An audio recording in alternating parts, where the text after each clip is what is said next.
Lucknow special এই দই ফুলকি বানানো বাড়িতে কতটা সহজ দেখে নিন। তার জন্য একটা বোল নিয়ে আপনাদের তাতে নিয়ে নিতে হবে বেসন, তার সাথে কুচনো পেঁয়াজ, অল্প একটু কুচনো লঙ্কা, এছাড়াও যাবে স্বাদ মতো নুন, অল্প একটু কাশ্মীরি চিলি পাউডার, তার সাথে একটু হলুদ গুঁড়ো আর জিরে গুঁড়ো। ব্যাস, তারপর এটাকে ভালো করে একবার মিশিয়ে নিন।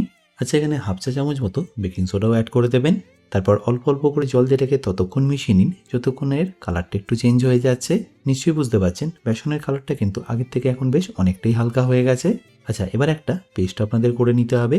তার জন্য লাগবে রসুন আর ভিজিয়ে রাখা শুকনো লঙ্কা। এটা আপনারা চাইলে মিক্সিতেও করতে পারেন। আমি এটাকে আমুল দিস্তাতে ভালো করে ক্রাশ করে নিচ্ছি। আর ক্রাশ করা হয়ে গেলে দিয়ে দিয়েছি 300 গ্রাম দইয়ের মধ্যে। আর তারই সাথে দিয়ে দেবো অল্প একটু ভাজা জিরে গুঁড়ো আর একটু চটপটা করার জন্য বিট নুন, আর তারই সাথে রেগুলার নুনটাও দিয়ে দেবেন। তারপর ভালো করে মিশিয়ে দিয়ে দিন এখানে পরিমাণ মতো দুধ, যাতে এটা একটু পাতলা হয়ে যায়। আর পাতলা করার জন্য এখানে আপনারা দুধটাই ব্যবহার করবেন, জলটা নয়, নাহলে দেখবেন দইয়ের টেস্টটা কিন্তু অনেকটা মাইল্ড হয়ে যাবে। তারপর তেলের মধ্যে একে একে ফুলকিগুলোকে ফ্রাই করে নিন। দেখতেই পাচ্ছেন একদম এটা বেলুনের মতো ফুলছে। আর ফ্রাই করা হয়ে গেলে আপনাদের এটাকে জলের মধ্যে সোক করে রাখতে হবে।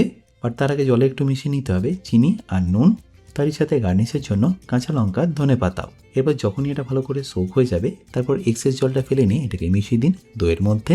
আর তারপর ফাইনালি এটাকে ফিনিশ করুন জিরে আর শুকনো লঙ্কার তড়কা দিয়ে।